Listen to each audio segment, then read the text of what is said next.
Oke, bismillah. Assalamualaikum warahmatullahi wabarakatuh.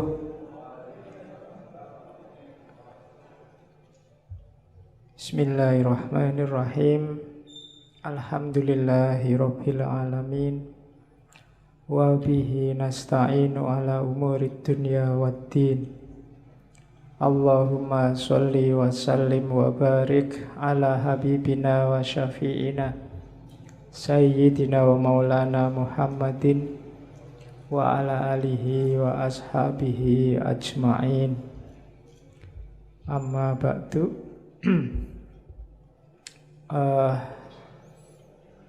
Ngaji kita sudah diawali dengan 2 kali surat Fatihah. Kita genapkan 3 kali ya. Kita kirim lagi Fatihah untuk ayahnya saudara kita Mas Mas'ud. Mas'ud ini generasi paling awal dari ngaji filsafat, sampai hari ini paling setia. Oke, kita tambah sekali lagi Fatihah ya. Ala hadhihi niyah khususon ila abi akhina Mas'udi Rahman syai'ulillahi lahul Fatihah. A'udzubillahi minasyaitonirrajim. Bismillahirrahmanirrahim. Alhamdulillahi rabbil alamin. Arrahmanirrahim. Maliki yaumiddin. Iyyaka na'budu wa iyyaka nasta'in. Ihdinas siratal mustaqim. Siratal ladzina an'amta 'alaihim ghairil maghdubi 'alaihim waladdallin. Amin. Oke. Semoga amal baik beliau diterima oleh Allah, salah dan khilafnya diampuni. Baik, sekarang kita lanjutkan ke ngaji filsafat kita.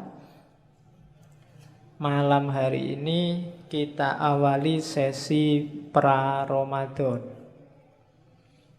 Jadi 1 bulan ke depan targetnya ngaji kita menyiapkan mental kita memasuki bulan Ramadan. Temanya adalah ibadah. Bahasa Inggrisnya ibadah itu religious service. Saya tidak tahu orang Inggris menyebutnya religious service. Kalau prayer itu kita sholat artinya doa. Tapi kalau ibadah, untuk semua jenis ibadah mereka menyebutnya religious service. Itu kalau bahasa Indonesianya layanan keagamaan. Bukan kok servis mobil atau servis motor. Pokoknya itu isinya semua ibadah. Malam ini kita coba mengunjungi beliau.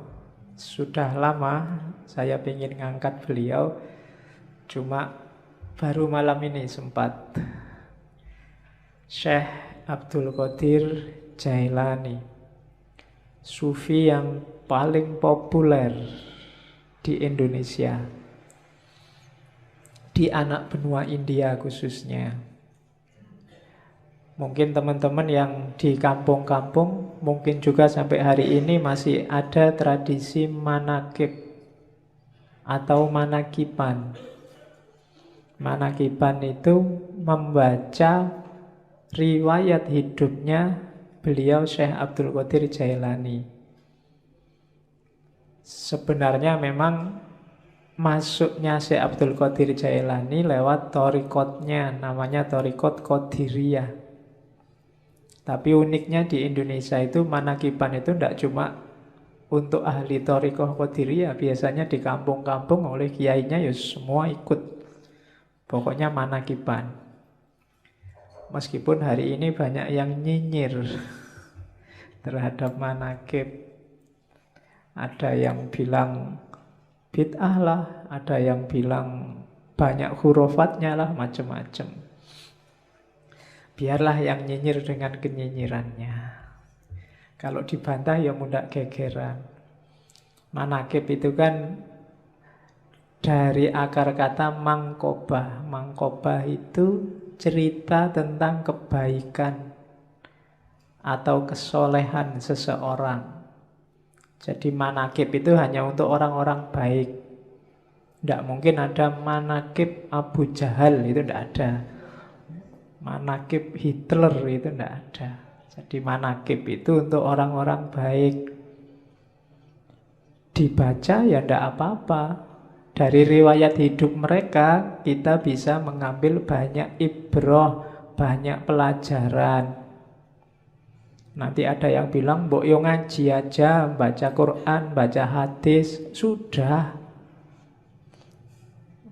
Yo ngaji ya, baca hadis iya, baca manakib iya, kan tidak apa-apa. Yang ngelarang manakib kadang-kadang juga males ngaji, males baca hadis. Sudah, mereka sudah. Jalannya hidayah Allah itu kan lewat macam-macam. Kita kejar dari semua jalur. Entah nanti datangnya lewat mana. Mungkin baca Quran, baca hadis, tidak paham-paham, diinspirasi oleh riwayat hidupnya para wali, orang-orang suci, terus terbuka kesadarannya. Kan mungkin saja. Jadi itu. Jadi tidak usah galau kalau ada yang ngeritik-ngeritik. Ya yang ngeritik silahkan jalan dengan jalurnya sendiri. Kita punya jalur sendiri. Oke, Syekh Abdul Qadir Jailani ini dikenal punya gelar Muhyiddin. Dikenal juga punya gelar Ghausul A'zam. Ghausul A'zam itu penolong besar. Kenapa penolong besar? Ya karena ajaran-ajarannya membuat kita sadar terus selamat di akhirat. Akhirat itu kan urusan besar. Kalau pertolongan urusan dunia aja kita sangat terima kasih, apalagi urusan akhirat. Makanya beliau digelari Ghausul A'zam. Dan Ghaus ini kan jenis wali ranking 2 kelihatannya, di bawah kutub. Jadi beliau wali besar. Nanti ada cerita seorang sufi hampir 2 abad sebelum Syekh Abdul Qadir Jailani yang sudah meramalkan bahwa besok ada wali namanya Abdul Qadir yang lebih besar dari hampir semua wali. Wali ini namanya Junaid. Jadi Syekh Junaid ini satu ketika waktu pengajian kayak gini tiba-tiba ekstase terus teriak-teriak. Kakinya ada di pundakku. Kakinya ada di pundakku. Murid-muridnya heran, ini guruku ini piye to ngaji kok tiba-tiba ngomong kakinya di pundakku. Ternyata setelah ditanya, apa tuh guru maksudnya? Oh enggak, tadi aku dapat penglihatan bahwa besok akan ada wali besar namanya Abdul Qadir.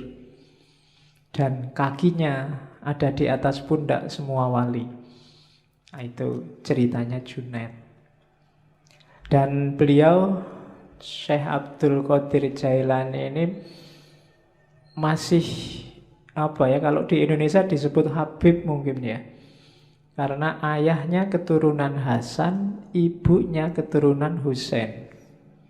Jadi 2 jalur. Dia termasuk Hasaniyin dan Husainiyin.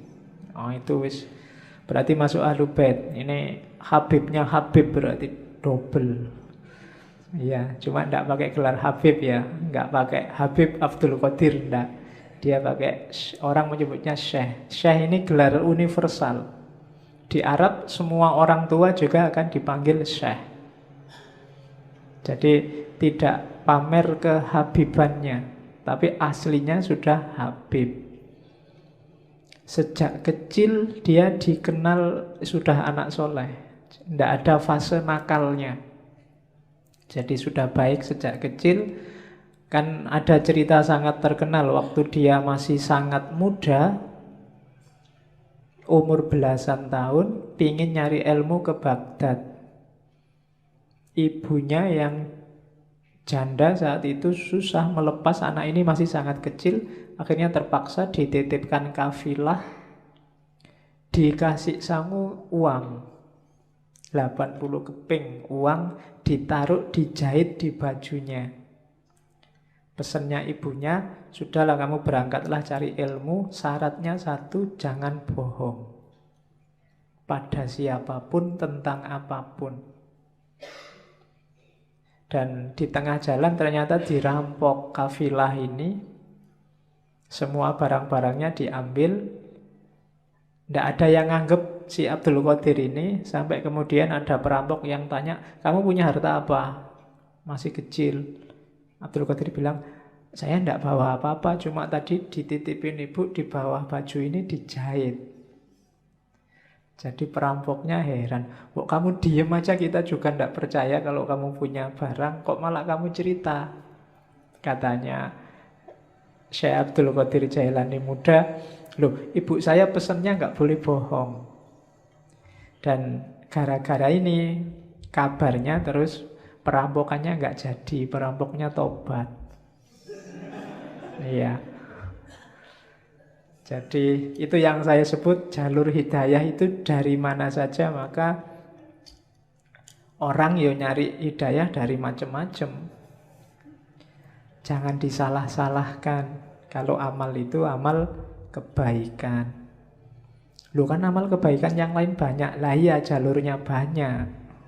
Ya yang lain juga dilakukan macam-macam. Nanti dari salah satunya mungkin akan datang hidayahnya Allah. Nanti Syekh Abdul Qadir ini ada cerita waktu di Baghdad pingin daftar ke universitasnya Ghazali, Madrasah Nizamiyah. Tapi nggak diterima. Ya mungkin ya kayak kalian mungkin ngelamar di kampus mana, UGM apa mana, terus ditolak. Nggak apa-apa, nggak usah galau. Si Abdul Qadir Jailani juga nggak diterima kok awalnya. Dari situ terus dia nyari guru-guru yang lain. Banyak gurunya, orang-orang suci, orang-orang terkenal. Termasuk yang paling dekat ada Syekh namanya Syekh Hamad. Syekh Hamad ini penjual sirup di pasar, tapi termasuk seorang wali besar. Dan nanti dari banyak wali inilah, dari banyak ulama, Syekh Abdul Qadir Jailani belajar. Awalnya sebenarnya dikenal juga sebagai ahli fikih, fuqaha, tapi kemudian mengembangkan ilmunya dan masuk ke dunia tasawuf, sampai kemudian dikenal sebagai guru besar.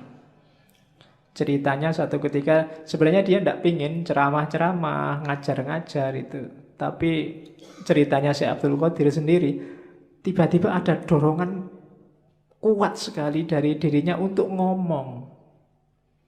Akhirnya kalau hari ini kultum lah dia dengan audien paling ya orang sekitarnya, termasuk yang ada di masjid. Begitu dia ngomong ceramah, banyak orang yang terpengaruh. Besoknya masjidnya penuh. Besoknya lagi luber sampai halaman. Besoknya lagi sampai sealun-alun kota.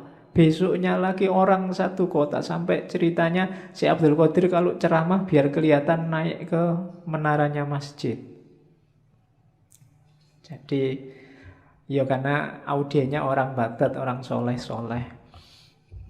Kalau di Indonesia ya susah. Kamu ceramah sampai capek ya yang datang ya paling berapa. Zaman itu. Dan beliau dikenal kemudian sebagai wali besar dengan segala cerita. Kalau di kitab-kitab manaqib itu kan banyak cerita-cerita karomahnya. Itu yang sering dikritik oleh orang yang tidak suka manaqib. Di situ banyak cerita yang tidak masuk akal. Ya jawabannya gampang lah, namanya aja karomah. Definisinya yang khawarikul adat mesti. Ya pasti tidak masuk akal. Kalau masuk akal namanya bukan karomah.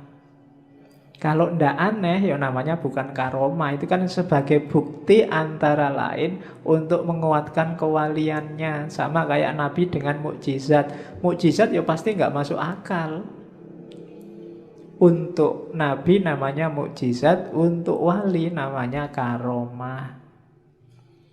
Jadi kalau ada orang mengkritik, di situ banyak peristiwa yang tidak masuk akal. Lah iya makanya namanya karomah. Kalau masuk akal namanya peristiwa biasa. Jadi itu tentang manaqib. Kapan-kapan kita ngomong cara menyikapi kisah-kisah luar biasa. Kalau dalam tradisi antropologi namanya mitos. Ya kadang-kadang dipahami secara harafiah kayak karomah tadi, kadang memahaminya harus secara simbolik, kadang memahaminya harus secara eksistensial. Cuma ini kapan-kapan menjelaskannya, karena frekuensinya beda. Malam ini frekuensinya frekuensi yang melampaui akal. Jadi kalau bahasanya Hussein Nasr namanya intelijensi. Intelijensi itu lebih dari sekedar akal dan panca indera. Dunia tasawuf itu tidak sekedar sampai akal. Kalau hanya sampai akal ya lahirnya kayak filsafat barat. Tapi melampaui itu. Melampaui itu bukan nggak pakai akal. Iya pakai akal tapi tidak sekedar akal. Alatnya tidak cuma akal. Intuisi juga main. Insting juga main. Naluri juga main. Teks juga main, nas juga main. Jadi lebih kompleks. Itu yang terjadi di dunia tasawuf. Kalau dunia fikih fokusnya hanya teks. Kalau dunia filsafat fokusnya kebanyakan akal.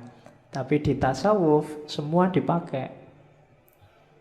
Itu yang bikin tasawuf agak rumit kalau dikaji. Oke. Syekh Abdul Qadir Jailani ini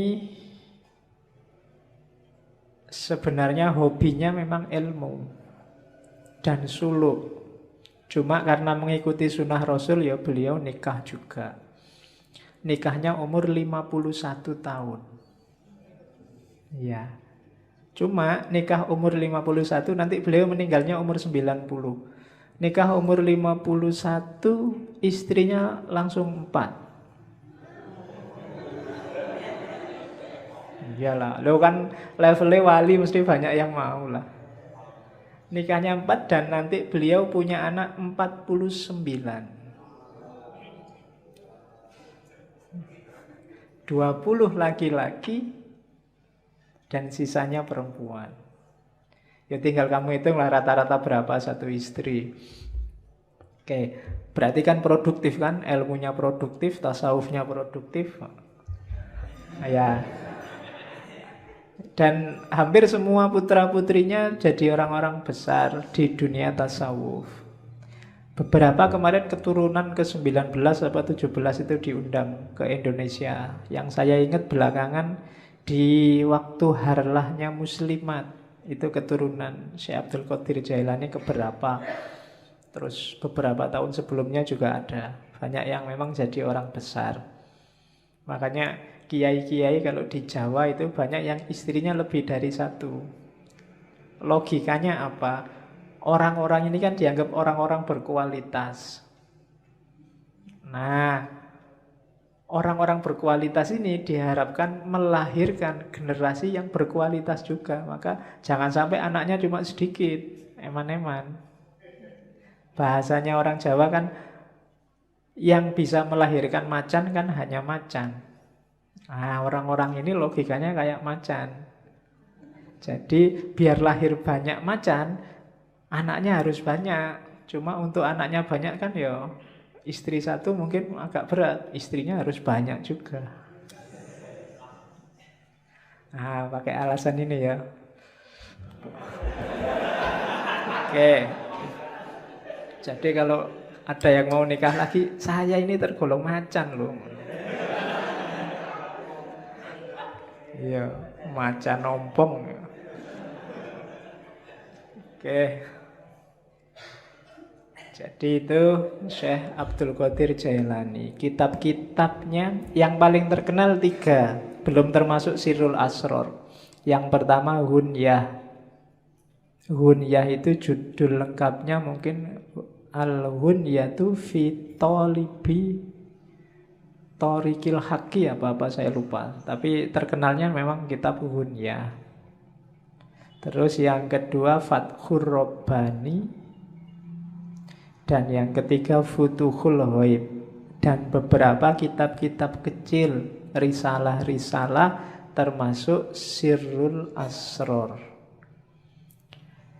Sirrul Asror ini tipis kitabnya, bisa di-download langsung yang bahasa Arab. Terjemahnya juga bisa di-download langsung, tapi saya sangat rekomendasi jangan pakai terjemahan. Terjemahan saya lihat online itu ada beberapa kelihatannya pakai bahasa Melayu, Malaysia. Bukan urusan bahasanya, cuma urutan apanya ya. Cara menerjemahkannya agak bulat, susah dipahami. Mending langsung bahasa Arabnya bagi yang ngerti bahasa Arab. Atau yang pingin terjemahannya, beli terjemahan yang resmi. Biasanya yang dicetak jadi buku dan dijual bebas itu lebih tertib. Karena banyak yang menerjemahkan sendiri, tidak karu-karuan terus diupload. Kalau pingin ngerti aslinya ya memang dari Arabnya. Kitab itu tipis, babnya ada 24. Di awal Syekh Abdul Qadir Jailani bilang kitab ini untuk murid-murid pemula. Jadi orang-orang pemula yang mau masuk ke dunia tasawuf.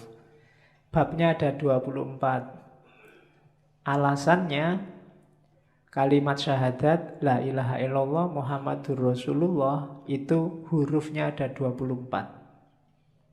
Dan 1 jam sehari juga ada 24 jam. Jadi saya akan nulis 24 bab dalam kitab yang nanti diberi judul Sirrul Asror. Ya malam ini kita cuplik beberapa, tidak semua ya. Kalau semuanya nggak mungkin. Saya ambil beberapa sesuai tema kita tentang ibadah. Jadi yang nanti hampir semua penjelasannya tentang ibadah nanti double 2. Ada ibadah lahir, ada ibadah batin. Ini terjemahan saya. Kalau di naskah aslinya ada ibadah syariah, ada ibadah thariqah. Dan saya tidak akan jelaskan yang ibadah syariah, kalian pasti sudah ngerti semua. Kita fokus ke yang ibadah batinnya, meskipun dua-duanya saling terkait. Nanti kita lihat dasar-dasarnya, kemudian kita lihat praksis ibadahnya. Oke, bismillah dimulai. Saya potong yang bagian awal ya. Tidak apa-apa sekali-sekali pakai bahasa Arab biar kayak ngaji beneran. Jadi itu kalimat di bab awal, pembukaan. Sebenarnya sebelum itu ada beberapa uraian tentang cahaya. Bahwa segalanya memang awalnya adalah cahaya. Nanti ada penjelasan tentang Nur Muhammad, kedudukan ilmu dan lain sebagainya. Cuma saya loncati biar tidak terlalu panjang dan kelihatannya di beberapa bagian perlu penjelasan khusus. Kalau sambil lalu agak susah, maka saya potong di level jamaah ngaji kita. Kan levelnya masih pemula semua. Jadi kita ambil yang bagian-bagian awal dulu untuk pemula. Itu kalimat awal. Fal ilmul munazzalu alaina ilmani. Ilmu yang diturunkan oleh Allah pada kita itu ada 2 jenis ilmu, 2 jenis pengetahuan. Zahirun wa batinun. Ada ilmu lahir, ada ilmu batin. Yakni asyariah wal ma'rifah. Yang lahir namanya syariat, yang batin namanya makrifat. Fa'amrun bisyari'ati ala fa'amaro bisyari'ati ala zahirina wa bil ma'rifati ala batinina. Maka Allah memerintahkan untuk melaksanakan syariat terhadap lahiriah kita, jasmaniyah kita, wa bil ma'rifah ala batinina. dan memerintahkan untuk makrifat pada batin kita. Lian taja min ijtima'ihima ilmul hakikoh, supaya lahir dari persatuan syariat dan makrifat, yaitu ilmul hakikoh, pengetahuan tentang hakikat. Jadi ilmu itu dua, syariat dan makrifat. Ilmu lahir dan ilmu batin. Yang syariah diperintahkan untuk lahir, yang makrifat diperintahkan untuk batin. Dua-duanya harus jalan. Jadi kalau ada orang bilang tasawuf itu anti syariat, berarti belum banyak membaca buku-buku tasawuf. Hampir semua sufi bilang makom itu, level dan suluk itu dimulai dari syariat. Cuma jangan berhenti di syariat. Syariat cuma lahirnya, butuh batinnya. Beliau menyebutnya makrifat. Jadi nanti kita lihat contohnya banyak nanti. Bagaimana lahir sama batin. Hidup kita kan juga begitu. Lahirnya ini ngaji. Cuma kalau batinnya nggak beres, ngajimu nggak ada nilainya. Ngaji cuma pingin nonton santri yang putri-putri misalnya. Itu kan nggak dapat apa-apa. Mumpung kelihatannya sekarang banyak putrinya berangkat. Itu beda kan, hasilnya beda. Kalau batinnya nggak beres, lahirnya juga nggak bernilai. Tiap hari apel nganter, tapi di dalamnya nggak ada rasa apa-apa. Itu kan nggak ada nilainya nganternya sama apelnya. Nggak ada senengnya itu.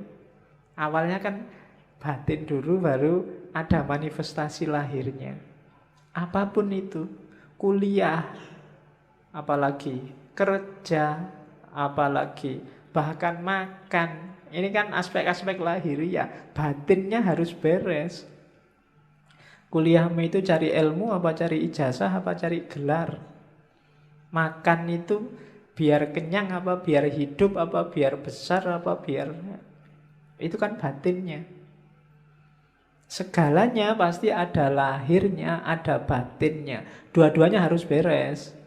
Batin juga enggak ada apa-apanya. Pak, saya ikhlas Pak ngaji itu Pak, tapi nggak pernah ngaji, ya podo wae. Ya kan? Atau ngaji tapi niatnya ndak ikhlas, sama aja. Jadi harus gabung. Pak, saya kuliah itu ndak ngejar ijazah Pak, saya ndak ngejar gelar. Pokoknya saya nyari ilmu aja. Makanya saya sampai semester 14 nggak lulus-lulus. Wong memang nggak pernah masuk, nggak pernah datang ke kampus. Jadi podo wae, lahirnya nggak beres. Dua-duanya harus beres. Kalau dua-duanya harus beres, akan ketemu namanya ilmul hakikoh. Kebenaran yang sejati, hakiki. Oh, ini toh hakikatnya, itu loh. Kita melakukan banyak sekali religious service, cuma kita nggak pernah ada O-nya. Oh, sholat itu berarti rahasianya ini toh. Oh, puasa itu berarti ini yang dimaksud oleh Allah. Oh, zakat itu. Kalimat O ini menunjukkan kamu sudah menemukan hakikat. Jadi, oh, intinya ini ternyata yang tiap hari saya lakukan itu. Itu bisa ketemu kalau gabung antara lahir dan batin, syariat dan hakikat. Itu kan di surat Ar-Rahman disebut terusannya marojal bahroini yaltaqiyan bainahuma barzakhul la yabghiyan. Jadi dua laut yang dibiarkan oleh Allah mengalir kemudian bertemu. Dua laut itu tafsirannya Syekh Abdul Qadir Jailani ya syariat dan makrifat. Ketika yaltaqiyan melahirkan hakikat. Bainahuma barzakhun. tapi la yabghiyan. Di antara keduanya ada batasnya, ada bedanya, tapi la yabghiyan, tidak saling menafikan, tidak saling menghoibkan. Dua-duanya penting, saling butuh. Wa illa famujarrodu ilmi dzahir la tahsulul haqiqah. Kalau tidak ada makrifat, tidak ada batin, maka ilmu lahir saja tidak akan bisa menemukan hakikat. Wala yasilu ilal maksud, dan tidak akan ketemu maksudnya. Wal ibadatu, dan ibadah itu, wal ibadatu al-kamilatu, yang sempurna, bihima, berdasarkan keduanya. La biwahidihima, tidak karena salah satunya. Jadi harus ada dua-duanya. Wa ma khalaqtul jinna wal insa liya'budun. Dan tidak aku ciptakan jin dan manusia kecuali untuk menyembahku.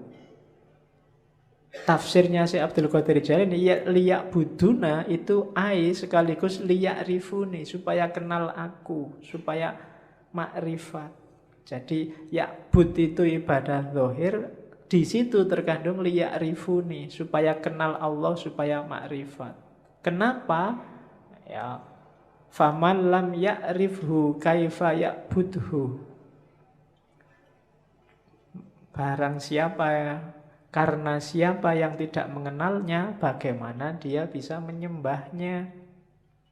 Kita bisa ibadah. Ibadah itu kan melayani Allah, mengabdi pada Allah. Lah kalau kita tidak kenal Allah, tidak ada aspek makrifatnya, tidak ada aspek batinnya, gimana kita bisa melayani Allah, memenuhi permintaannya Allah? Jadi dua-duanya harus saling ada, saling mendukung, saling membantu untuk mewujudkan hakikoh, pemahaman akan kebenaran yang sejati. Itu dasarnya. Makanya malam ini saya kasih judul ibadah lahir dan ibadah batin. Ini loh rankingnya, katanya Syekh Abdul Qadir Jailani. Tadi kan ilmu itu dua jenis. Kalau di ranking, ilmu itu dari lahir masuk ke batin. Batin itu tadi kan ke dalam sama sekali. Jadi ilmu paling kelihatan itu ilmu lahir. Isinya perintah, larangan, hukum, halal, haram, sunnah, mubah, dan lain sebagainya. Itu ilmu lahir. Boleh ngerokok apa enggak boleh, boleh apalagi. Itu kan hukum semua. Facebook itu haram apa halal, WA itu haram apa halal, kan gitu. Itu ilmu lahir. Kalau lahir saja tanpa batin, ya nanti kayak ayat tadi, tidak nyampe maksudnya. Hanya berlandaskan pada nas dan yang kelihatan saja. Itu yang bikin sering-sering ada fatwa aneh-aneh. Karena yang dilihat lahir saja. Saya lupa dulu di Mesir ada fatwa untuk menghindari zina mata, zina macam-macam. Misalnya nanti kita sekantor sama perempuan yang bukan muhrimnya, maka disarankan yang laki-laki ini boleh nyusu dulu sama perempuan ini. Kalau sudah nyusu kan jadi anak susuan halal, bukan lagi. Loh ada kan yang gitu loh. Dulu saya lupa Mesir apa mana itu, mufti yang fatwanya aneh. Jadi biar kalau kita berdua sama perempuan bukan muhrim satu ruangan kan nggak boleh. Biar halal, nyusulah dulu. Kalau sudah nyusu, jadi anak susuannya. Halal sekarang. Loh. Enak ya kalau gitu.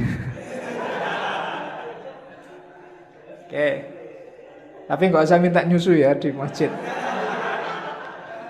Oke. Lo kalau mempertimbangkan lahir cuma itu, bisa memainkan dalil. Untuk tidak begitu ya masuklah ke level yang lebih dalam, ilmu batin. Ilmu batin level paling bawah, level paling dangkal itu batinnya syariat, namanya thariqah.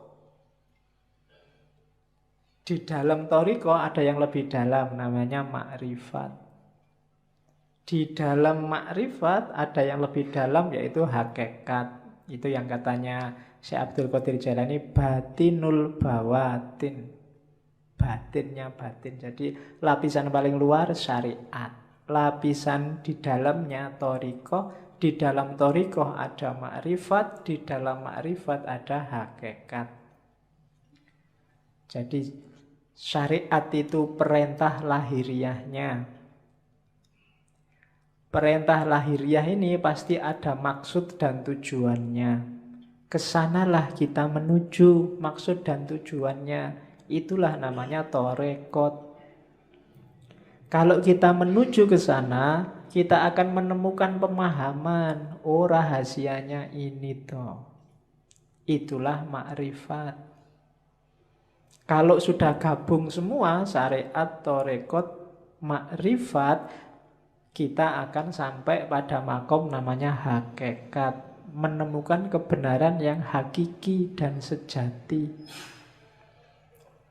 Beberapa sufi menganggap makrifat sama hakikat ini satu level.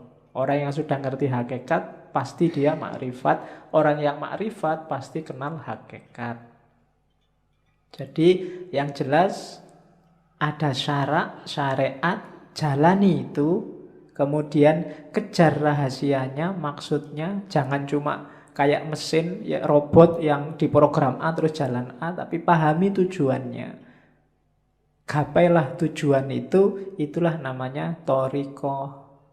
Cara menemukan tujuan dari syariat.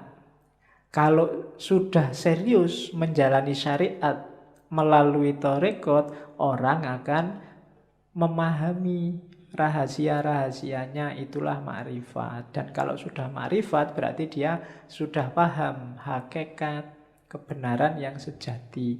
Itulah ilmu.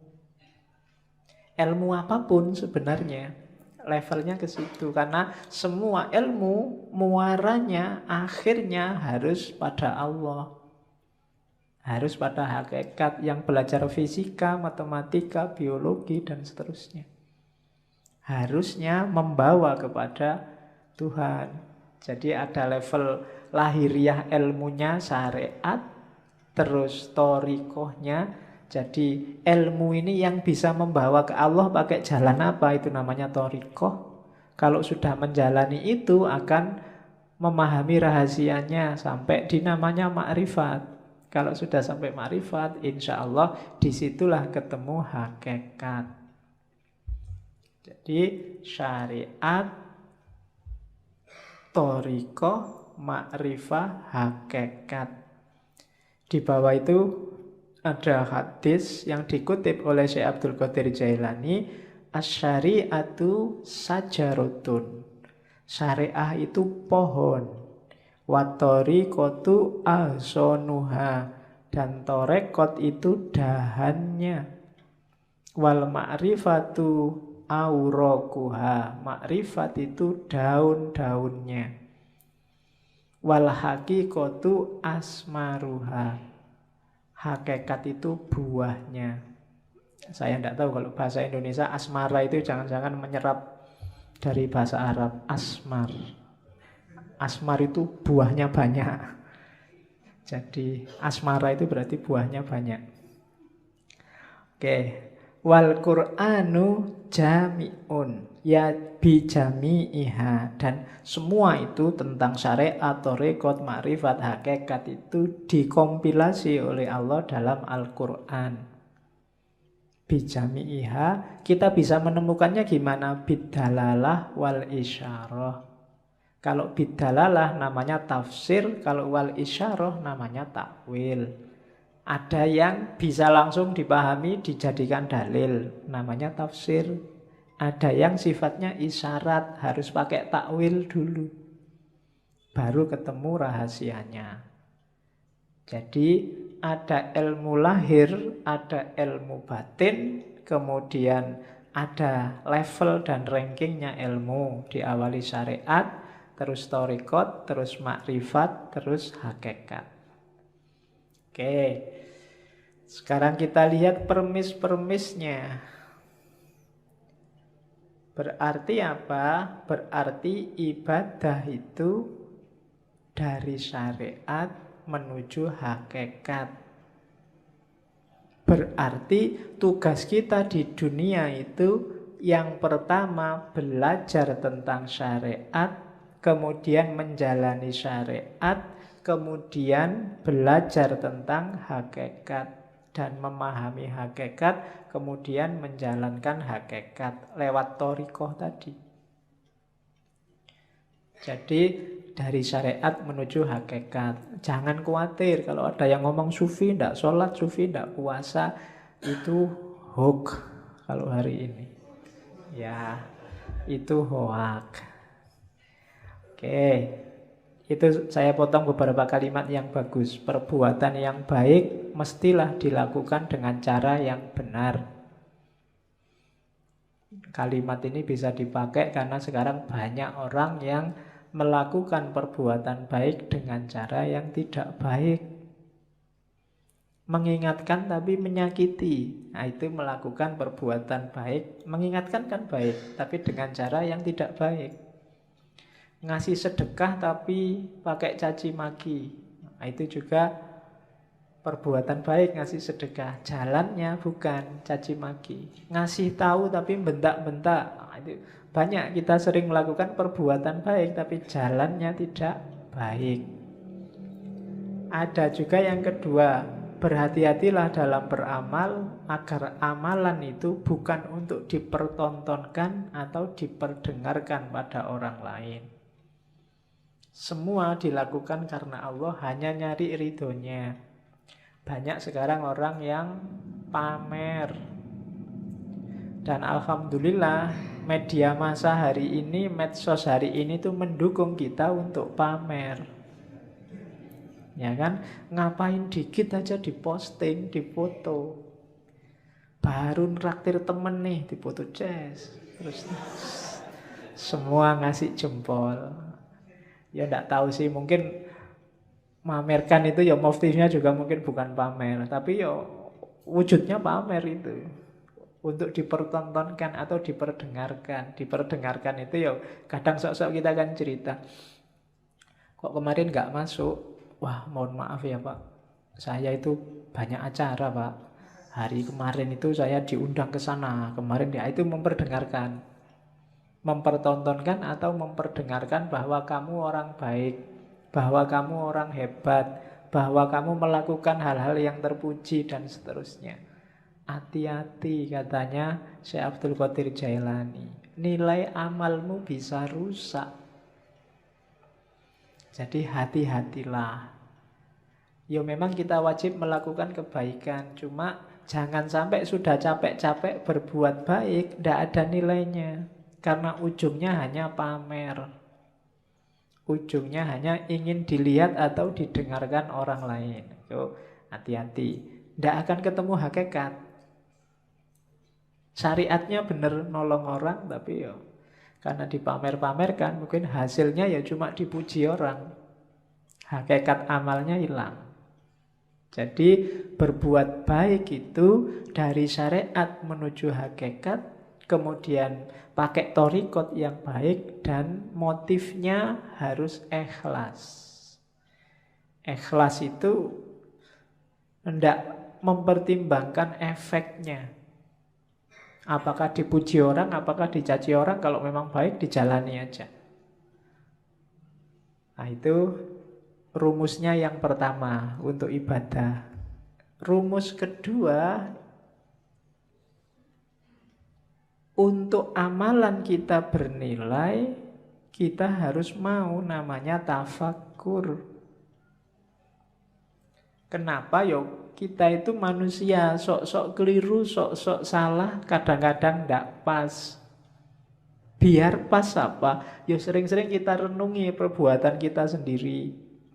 Tadi aku ngaji ngapain ya, niatnya apa, yang dilakukan apa. Di kampus tadi ngapain aja ya seharian. Padahal aku punya tugas apa, atau cuma ngobrol aja di kampus berjam-jam. Kemudian itu namanya tafakur. Kalau malam sempatkan untuk tafakur, katanya si Abdul Qadir Jailani. Orang yang tidak pernah tafakur itu tidak akan naik level. Kamu diceramai tiap hari, itu tidak ada gunanya kalau isinya ceramah tidak nyambung sama hidupmu sehari-hari. Untuk bisa nyambung apa? Tafakur. Tafakur itu kayak sistem itu mencocokkan kompatibilitasnya biar nyambung. Untuk hidupmu, misalnya tadi nasihatnya Syekh Abdul Qadir Jailani, jangan amal untuk pamer. Nah, itu kan kamu nyocokkan sama hidupmu. Kira-kira selama ini aku pernah pamer enggak ya? Pamer di mana ya? Motifnya memang pamer atau sebenarnya itu bukan pamer?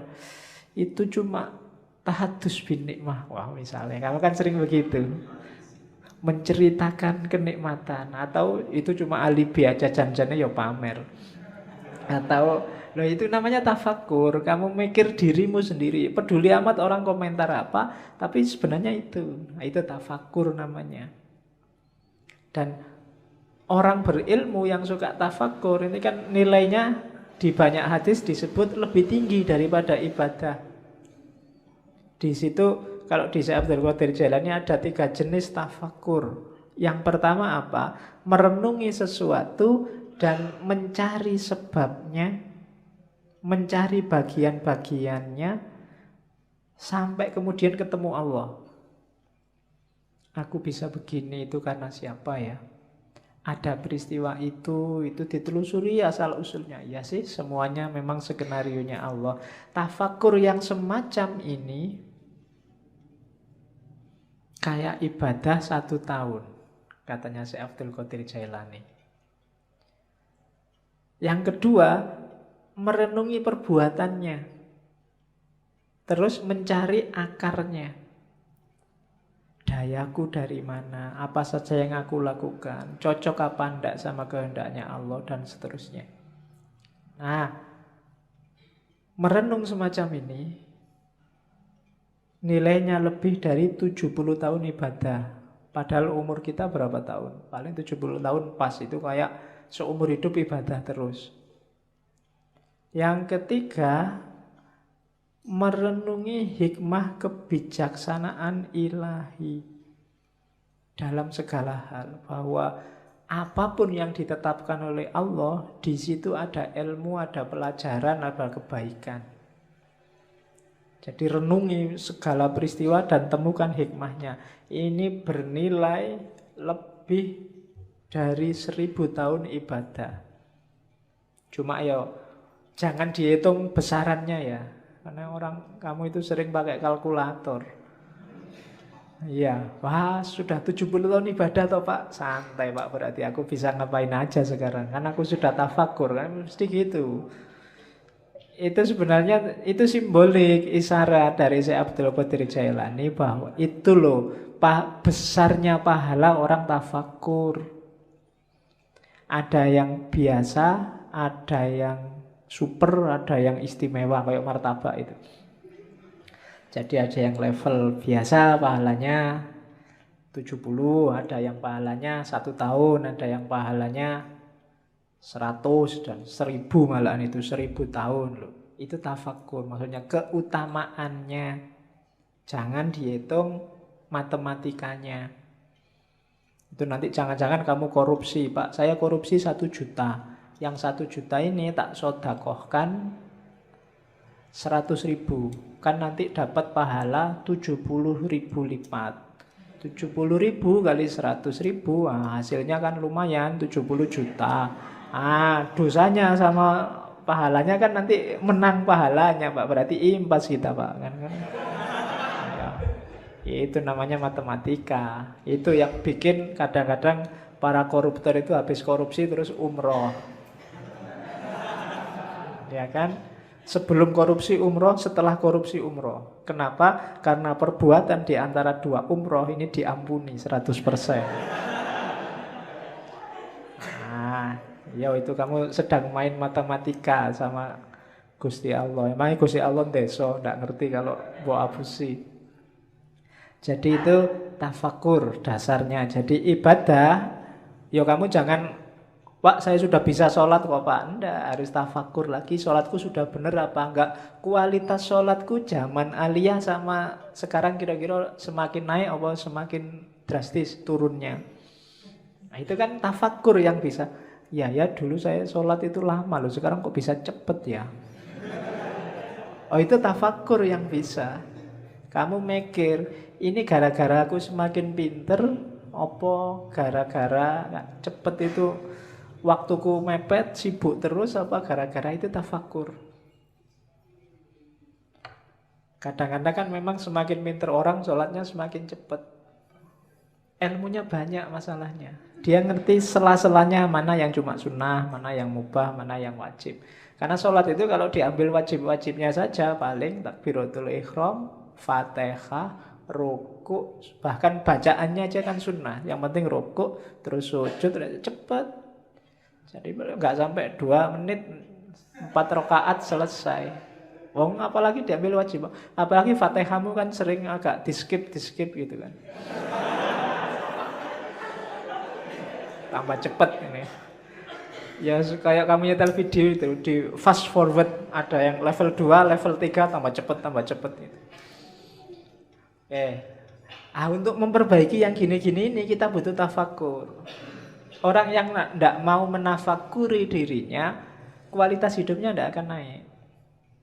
Yo gitu-gitu aja terus. Maka tafakur penting. Jadi rumus kedua sebelum ibadah, kita harus menetapi tafakur. Yang ketiga, fokusnya ibadah apa? Cinta ilahiyah. Cuma sebanyak apapun ibadah, kalau nggak sampai di terminal yang namanya cinta ilahi, itu biasanya cuma dapat capeknya. Untuk cinta ilahi apa? Rumusnya katanya, yo pelan-pelan katanya si Abdul Qadir Jailani. Yo ndak ujuk-ujuk kamu terus jadi wali terus dapat karomah gitu, ndak iso.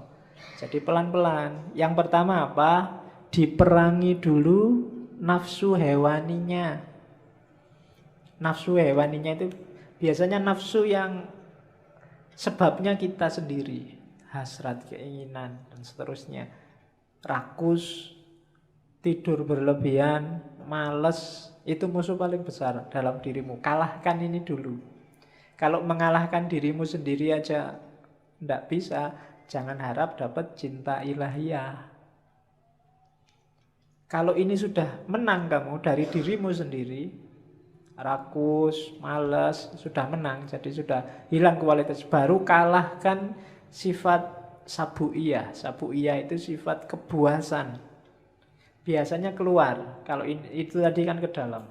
Marah, mencaci maki orang, bikin susah orang lain, ambisi menjatuhkan orang lain, itu sifat hewan buas. Kalahkan juga yang ini. Cuma ini nggak akan bisa dikalahkan kalau sebelum diri kita sendiri kalah. Kita taklukkan, kita kuasai. Jadi rakus, tidur, males, taklukkan itu. Setelah itu taklukkan yang hubungannya sama di luar dirimu. Dan yang ketiga, bersihkan dari semua sifat jahat, angkuh, sombong, iri, dendam, tamak. Buang itu semua. Baru setelah itu kita bisa bersih. Bahasanya kita bisa sadar. Sebelum itu semua kalah, kita tidak akan sadar bahwa kita itu keliru, kita itu salah, kita itu juga berdosa. Cuma sadar saja masih belum cukup. Kita harus naik kelas, kan begitu. Kalau dalam sufi ada taholli, bersihkan dirimu, terus tahalli, isilah dengan yang bagus-bagus, akan mengalami yang ketiga tajalli, menemukan hakikat tadi. Jadi bersihkan semua karakter jelek, isi dengan yang bagus-bagus, kita akan dapat cinta ilahi. Kalau dibersihkan saja, nggak diisi yang bagus-bagus, ya levelnya masih belum. Jadi masih hanya bersih dari dosa. Oke, jadi setelah itu, setelah bersih baru naik tangga menuju hakikat tadi. Dari situ akan dapat namanya cinta ilahiyah. Cinta ilahiyah itu kita jatuh cinta pada Allah dan Allah juga jatuh cinta pada kita. Saling mencintai. Hari ini masih belum. Hanya Allah saja yang jatuh cinta pada kita. Kita belum mencintai Allah. Berpuluh-puluh tahun kita jual mahal sama Allah. Padahal apa-apa yang ngasih Allah. Itu kan kayak kamu pacaran, sudah ditraktir tiap hari, diantar jemput tiap hari, masih aja jual mahal. Itu kurangnya apa Allah sama kita belum masih cinta sama dia belum. Padahal kita tiap hari minta, berdoa itu kan minta sama Allah. Tapi disuruh membersihkan diri nggak mau. Alamatnya kita memang belum jatuh cinta sama Allah. Jadi kasihan Allah bertepuk sebelah tangan cintanya. Karena kamu cuekin dia. Untung Allah itu cintanya sejati sama kita. Jadi ndak mutung, ndak patah hati, terus kamu ditinggal, ndak. Kamu ditunggu sampai kamu jatuh cinta padanya. Ya, cuma kamunya jual mahal. Saya ndak tahu kapan kamu sadar bahwa terlalu mahal kamu menjualnya. Sama Allah. Turunkan dikit lah harganya. Oke, ya kan? Apel sehari 5 kali. Itu pun waktu apel kamu cuek. Bayangkan loh, kalau kamu punya pacar terus pacarmu apel tapi pacarmu cuek. Diajak ngomong tapi pikirannya kemana, lihat kemana-mana, tidak fokus sama yang diajak ngomong, itu kan tidak enak. Dan tiap hari Allah kamu gituin. Waktu kamu sholat pikiranmu kemana-mana, tidak merasa sedang berhadapan dengan dia. Itu kalau manusia biasa sudah nangis-nangis itu. Sudah minta putuskan saja aku sedikit. Cuma Allah enggak, karena Allah sangat sayang pada kita, Rahman dan Rahim. Maka ini tipsnya dari Syekh Abdul Qadir Jailani. Terus setelah itu rumusnya apa? Untuk ibadah wujudkan tasawuf, untuk menggarap batinnya. Ini juga ada di Sirul Asror. Tasawuf itu apa? Tasawuf itu kan dari 4 huruf. Ta, sod, wawu, sama fa. Taknya itu taubat, perbaikan diri di level apapun, awalnya harus taubat. Taubat itu menyesali kesalahan yang lama, kemudian membangun diri dengan perbuatan-perbuatan yang baik. Itu taubat, harus taubat dulu. Kalau merasa benar terus, orang yang selalu merasa benar, itu biasanya berat kalau disuruh taubat. Dia merasa sudah full, wis apik, wis bener, ndak mungkin salah aku. Berarti wong sudah merasa paling benar, ya ndak mungkin taubat sudah. Maka katanya Syekh Abdul Qadir Jailani, levelnya pertama, mau melakukan apapun yang baik, syaratnya harus taubat. Bersihkan diri dulu. Karena ibaratnya kayak air. Kalau campur sama kotor, hasilnya mesti kotor. Entah airnya dulu apa kotorannya dulu. Seperti apapun situasinya, maka harus bersih. Air kotor diisi apapun, ya statusnya tetap kotor. Dia harus dibersihkan dulu. Maka taubat yang pertama-tama. Setelah itu sofa. Sofa itu kesucian, ketentraman, kebahagiaan. Syaratnya untuk sofa, syaratnya untuk suci adalah, untuk tenang adalah, untuk tentram adalah bebas dari keterikatan dunia. Yang bikin kamu hari ini cemas, sumpek, galau, ndak konsentrasi, ndak bisa jatuh cinta sama Allah, hidupmu ndak jelas ke utara ke selatan, pasti urusan dunia. Begitu dunia kamu letakkan di ranking bawah, hidupmu mungkin lebih santai, lebih tentram, lebih tenang. Cuma kenapa kok kamu gampang galau, gampang cemas hari ini? Kemungkinan besar dunia levelnya atas dalam hidupmu. Jadi yang kedua, sofa. Yang ketiga, kalau sudah taubat dan suci, sudah nggak terikat lagi oleh dunia, masuklah ke huruf wawu, walayah, kewalian. Walayah itu berarti orang yang 100% hidupnya berhubungan dengan Allah, mencintai dan dicintai Allah. Di antara cirinya, kayak istilah dalam Al-Quran itu, la khaufun alaihim walahum yahzanun. Tidak ada rasa takut, tidak ada rasa sedih.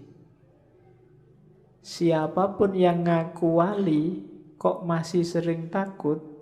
Takut miskin, takut kalah, takut jatuh, takut macam-macam, berarti dia bukan wali. Wali itu tidak takut apapun. Wong cuma dunia aja kok. Kalah tidak masalah, menang juga tidak kaget. Dia tidak takut apapun. Sukses alhamdulillah, tidak sukses biasa. Nah, itu berarti stabil. Itu wali, walaya. Apalagi sedih, tidak ada yang bikin dia sedih. Segalanya sudah skenario dari Allah.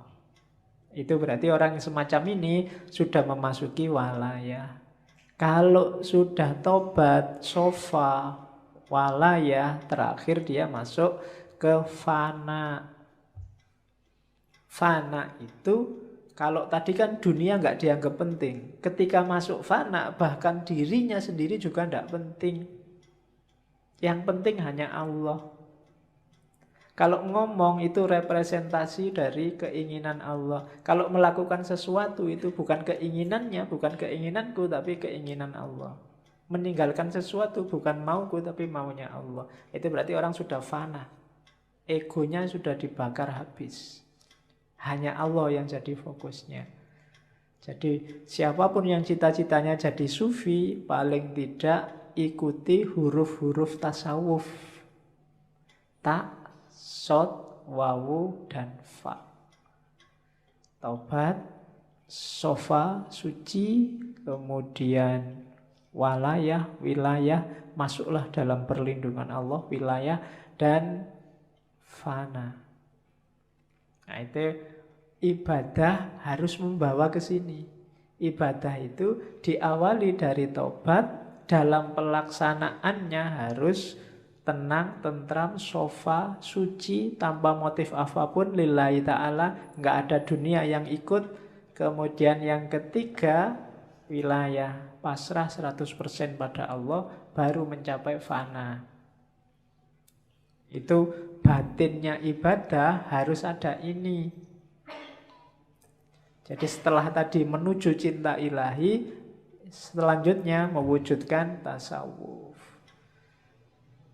Kemudian ibadah juga penting untuk menemukan cahaya. Tadi saya bilang di awal-awal banyak dibahas tentang cahaya Nur Muhammad, hakikat Muhammadiyah.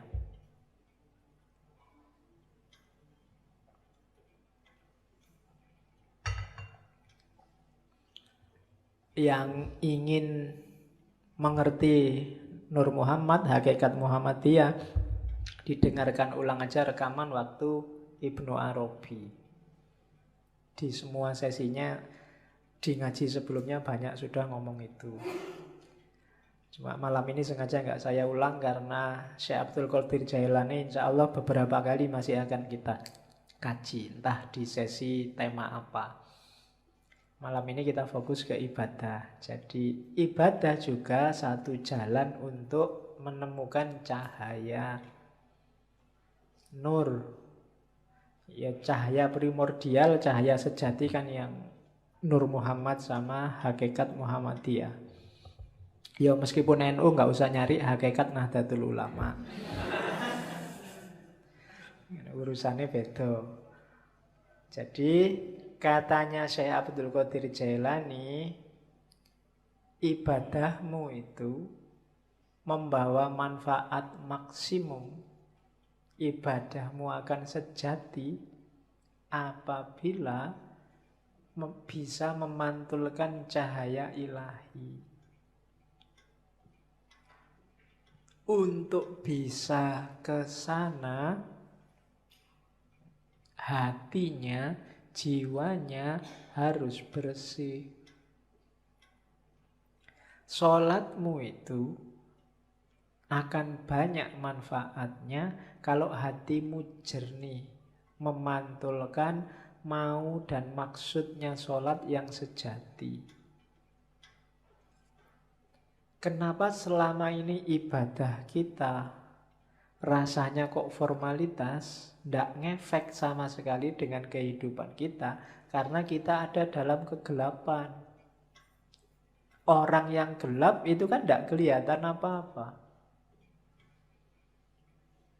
Sejatinya yang dia lakukan dia tidak paham, hakikat yang dia pahami, yang dia jalani juga dia tidak ngerti. Kenapa begitu?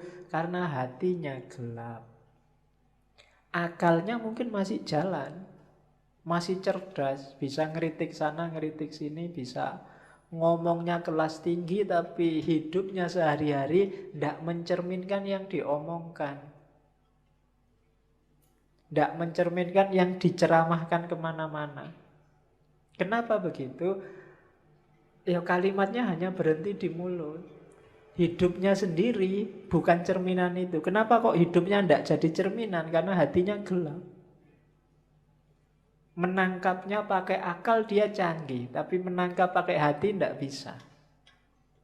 Kenapa? Hatinya gelap. Nah, maka di antara syaratnya ibadah, biar maksimum manfaatnya, singkaplah kegelapan hati. Bersihkan hatimu. Kalau katanya Ghazali, kotorannya hati itu kayak satu titik kotor di kaca. Kalau masih awal-awal, segera kamu bersihkan, mudah. Tapi kalau kamu biarkan lama, apalagi terus ditambah kotoran lagi, tambah kotoran lagi, lama-lama gelap dan membersihkannya susah. Akhirnya yang gelap pun kamu anggap terang, karena kamu nggak pernah ngerti terang. Jadi yang jelek kelihatannya jadi bagus. Kenapa? Karena belum pernah lihat cahaya yang baik, cahaya kebaikan. Sehingga yang jelek inilah dianggap inilah yang bagus. Kenapa begitu? Karena batinnya sudah gelap. Ya semakin mengerakkan membersihkannya tambah susah. Apalagi sama orang pinter. Orang pinter itu barang salah dia bisa muter-muter jadi benar. Sudah jelas-jelas ada buktinya, kadang-kadang ada CCTV-nya, masih bisa bikin alasan biar benar. Itu jagonya akal. Menunjukkan canggihnya akal, tapi sekaligus menunjukkan gelapnya hati. Hati itu tidak bisa dibohongi. Hati itu kalau salah dia akan bilang salah, kecuali dia sedang gelap. Kalau dia sedang gelap, ya dia tidak bisa melihat mana yang sejati. Nah, hati yang gelap itu terhijab oleh amal-amal buruk. Membersihkannya gimana? Ya agak susah memang, tapi katanya Syekh Abdul Qadir Jailani, ayo diupayakan. Yang pertama apa? Cari pengetahuan. Ilmunya harus banyak dulu. Ilmu apa? Ya yang berhubungan dengan pembersihan batin tadi. Cari ilmunya dulu, jangan ngawur. Nanti membersihkan hati pakai paranormal. Membersihkan hati pakai apa? Enggak. Pengetahuan dulu, cari ilmunya dulu. Kalau sudah dapat ilmu, diamalkan ilmunya dengan usaha, dengan keberanian. Tidak ada gunanya ilmunya numpuk, ngaji sampai sesi 140 sekian, Tapi tidak ada satupun yang diamalkan. Hidupmu tidak naik-naik kualitasnya. Ada pengetahuan, amalkan. Setelah itu, gunakan ilmumu untuk menaklukkan egomu. Tadi, menaklukkan dirimu. Dirimu harus ada di bawah kendali hati yang jernih, yang bercahaya. Akalmu jadikan pendukungnya. Akal ini bisa dibawa ke utara, bisa dibawa ke selatan. Akal ini pasukan yang paling kuat. Kalau kamu pakai mendukung kebaikan, ya dia kuat. Kamu pakai mendukung kejahatan, dia kuat juga. Anggota DPR itu orang pinter-pinter semua. Dan akalnya bisa kompak untuk mendukung sesuatu yang jane ya wis kelihatan keliru. Tapi bisa dibikin argumen macam-macam seolah-olah benar. Itu akal. Sebentar lagi mungkin perang Korea sama Amerika. Banyak yang tidak setuju perang. Antara yang setuju perang dan yang tidak setuju perang punya argumen semua, masuk akal semua. Itu akal. Kemarin waktu pilkada Jakarta, yang pro Ahok pakai akalnya juga, yang anti Ahok pakai akalnya juga. Itu akal. Maka akal itu tergantung dia dibawa kemana. Yang bisa menemukan yang sejati itu hati, kolbu. Cuma kolbu yang bisa menangkap cahaya. Karena dia tidak mencari keluar tapi memantulkan yang di dalam. Hanya saja syaratnya dia harus dalam kondisi jernih. Untuk menjernihkan prosesnya pengetahuan, kemudian diamalkan. Untuk selanjutnya kuasai dirimu biar nggak dikuasai oleh egomu. Nah ini rumusnya. Ini kalau diceramahkan gampang. Enteng dong, cuma ngomong aja kan enak. Menjalankannya yang berat. Dan gak usah dianggap saya ngomong kayak gini terus wah Pak Faiz berarti sudah gitu. Wah, lambemu. Ya, yo kalau ngomong gini ini rumusnya kan tetap usikum wa nafsi. Yo ngandani diriku sendiri juga. Oke, kalau saya sudah bisa gini aku tadi wali, nggak mau ngaji di sini. Oke, terus kalau sudah jadi wali tema ngajinya nggak mungkin lagi ketemu Karl Marx, nggak mungkin lagi ketemu Nietzsche. Terus, nah godaannya sekarang. Ini yang paling menarik, godaan. Oke ya. Yang pertama, orang yang berilmu, bukan ilmu agama ya, ilmu lahir, itu biasanya godaannya adalah alam materi, dunia. Orang yang ilmunya level syariat itu godaannya keduniaan biasanya. Istrinya nambah atau kekayaannya double atau ngaji pakai tarif atau macam-macam. Ini godaannya orang berilmu yang ilmunya masih syariah. Syariah ilmu ya, bukan syariah fakultas. Jadi syariat ilmu lahiriah tadi itu biasanya digoda oleh materi. Kalau orang levelnya di atasnya dikit, menyebutnya ahlul hikmah, orang pinter, godaannya adalah alam malakut. Alam malakut ini alam rohani. Nikmatnya ilmu, nikmatnya yang gitu-gitu biasanya sering menjebak. Yang ruhaninya. Kalau orang setengah jalan sufi itu kan juga masuk orang bijaksana. Itu biasanya godaannya karomahnya. Bisa apa dikit sudah bangga, sudah sombong. Baru ngerti dikit, baru ngaji 1-2 kali ngerti apa-apa merasa wis pointer. Nah itu godaannya orang bijak. Jadi biasanya tergoda oleh alam malakut, dunia abstrak, dunia metafisik. Kalau ada orang lain, itu orang levelnya masih materi, ilmunya masih ilmu duniawi. Ilmuku loh ilmu akhirat. Ilmuku ilmu metafisik, filsafat kelas tinggi, dan seterusnya. Itu godaannya orang pinter. Godaannya ahli hakikat itu sifat-sifat ilahiyah. Membanggakan dirinya sendiri. Aku kok bisa kayak gini ya. Berarti ini rasanya ekstase itu. Orang lain belum ngalami, aku sudah ngalami. Itu godaannya sudah. Terjatuh dalam kesombongan, kebanggaan diri. Sama. Jatuhnya juga pada egonya. Jadi yang satu digoda oleh materi, yang satu digoda oleh metafisik, alam malakut, dan yang satu digoda oleh sifat-sifat ketuhanan. Sifat ilahi. Jadi orang baik terus kagum. Kok bisa ya aku sedermawan ini?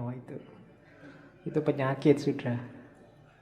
Nggak nyangka loh aku bisa sholat malam rutin sekarang. Wah, kok bisa ya aku ikhlas gini, semua hartaku tak kasih, ada temenku tak kasih. Loh, itu penyakit. Itu godaannya para salik. Siapa saja yang merasa puas pada salah satunya, saat itu juga dia mandek. Mandek itu apa? Ya berhenti di situ dia. Yang syariah, orang berilmu berhenti di materi. Para pejalan kaki, para filosof ahli hikmah berhenti di alam malakut. Dan ahli hakikat yang sudah puncak berhenti di alam sifat-sifatnya ilahi. Semuanya belum nyampe. Berhenti di sana. Tidak bisa meneruskan langkah. Maka hati-hati dengan jebakan-jebakan ini. Kalau kita sedang di tengah jalan sekarang, hati-hati. Saya tidak tahu kita ada di level mana. Jangan-jangan level yang paling bawah juga belum. Godaannya lebih dahsyat lagi. Berilmu aja belum, itu sudah godaan macam-macam. Semuanya hampir jadi godaannya. Ya kan? Jadi hati-hati para pejalan, itu godaanmu. Kalau kamu tergoda, berarti kamu mandek. Tidak mendekat lagi sama Allah. Berhenti di situ. Baru melakukan suluk sebentar terus merasa, wah, Allah itu selalu nolong aku. Ada apa-apa dikit, selamat aku. Ada polisi mau razia itu loh. Selamat, tak bacain sholawat aja, polisinya nggak lihat aku. Ya kan? Sering kan kayak gitu kamu. Itu godaan, itu jebakan. Biasanya orang yang sudah merasa, wah Allah itu berarti masih sayang padaku, jadi aku selamat terus, berarti dia mandek. Bandingkan dengan orang belum. Saya ragu-ragu ini, Allah sayang bener apa enggak ya padaku. Jangan-jangan aku selamat dari polisi ini ujian. Wong aku itu jelas-jelas salah loh. Kok sama Allah dibiarin gak ada hukuman, gak dicegat polisi. Nah, itu orang yang waspada. Ya biarkan toh ketangkep polisi paling bayar. Bayar itu kan punya uang. Kalau gak punya uang kan ya sudah. Paling sidang. Sidang kan juga ada hukuman. Hukuman kan ya tergantung. Orang bayar itu kan kalau punya uang. Kalau tidak punya uang kan ya sudah, nggak bisa bayar. Oke, paling utang. Nanti di penjara Pak. Makan gratis lumayan. Oke, itu godaannya para pejalan.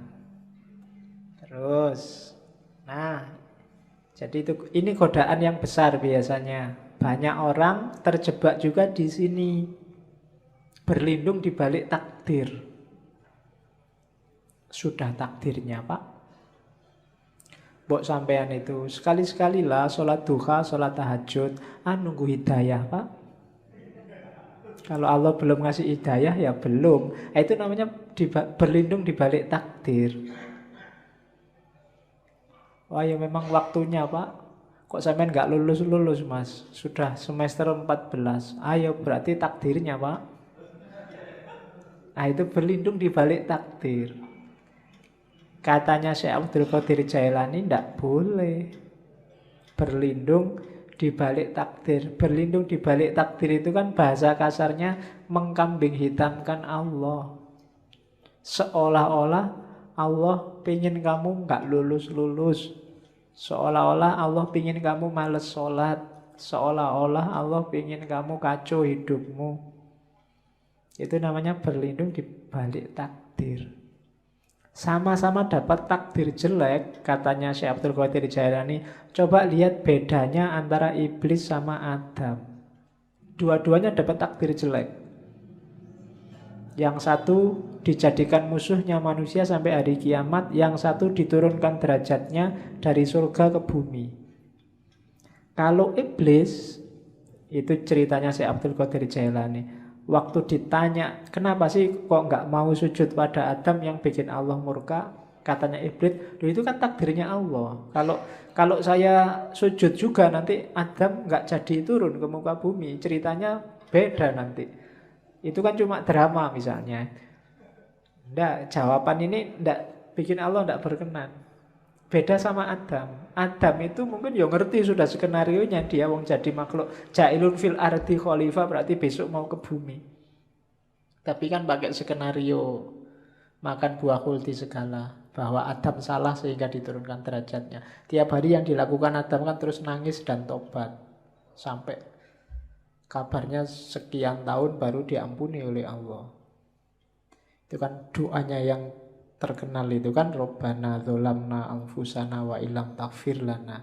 Jadi ya Allah, aku menzolimi diriku sendiri. Jadi meskipun itu kan ya takdirnya Allah, tapi gara-gara aku tidak menuruti perintahmu, itu kan menzolimi diriku sendiri. Wa illam taghfir lana wa tarhamna lanakunanna minal khasirin. Kalau tidak engkau ampuni, tidak engkau rahmati, ya pasti aku rugi. Jadi kalau sama Adam, Allah jadinya sayang. Tapi kalau sama iblis, sama-sama skenario-nya Allah, Allah jadi murka. Iblis pakai alasan takdir. Maka jangan pakai alasan takdir. Jangan mengkambing hitamkan Allah. Wong padune kamu sendiri yang males. Padune kamu sendiri yang pengen seneng-seneng, gak mau susah.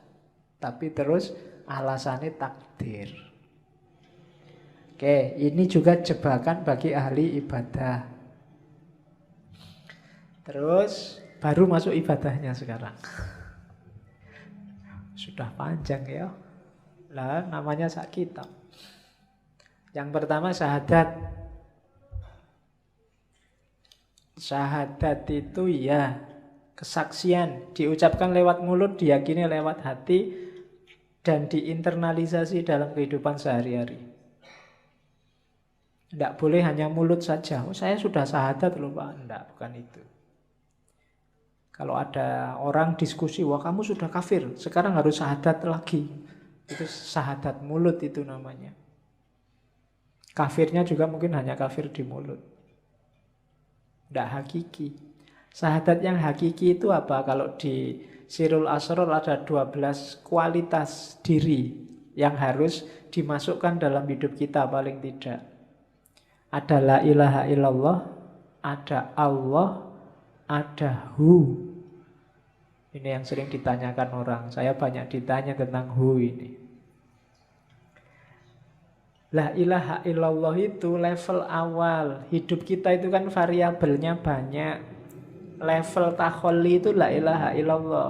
Buang semua, sisakan Allah saja. Kalau kita sudah sukses dengan membuang segala yang bukan Allah, baru masukkan Allah. Makanya wiridnya Allah, Allah, Allah. Kalau level Allah kita semakin naik, kesadaran kita semakin tinggi. Kalau masih Allah itu kan seolah-olah ada makhluk di dunia ini, terus ada Allah di sana yang namanya tiap hari kita sebut. Tapi begitu kita sadar bahwa ya semua yang ada di alam semesta ini manifestasi, tajalli dari keberadaan Allah, akhirnya tinggal Hu. Hu itu dia. Bahasa Arab dari huwa. Di mana-mana ada dia. Maka wiridnya tinggal Hu. Itu juga masih berjarak, nanti pada puncaknya sudah tidak ada kalimat lagi. Jadi ada Allah, Awalnya la ilaha illallah, terus Allah, terus huwa, dia. Terus kualitas-kualitas yang lain yang harus kita hidupkan dalam kehidupan sehari-hari. Yang pertama al-haqqu.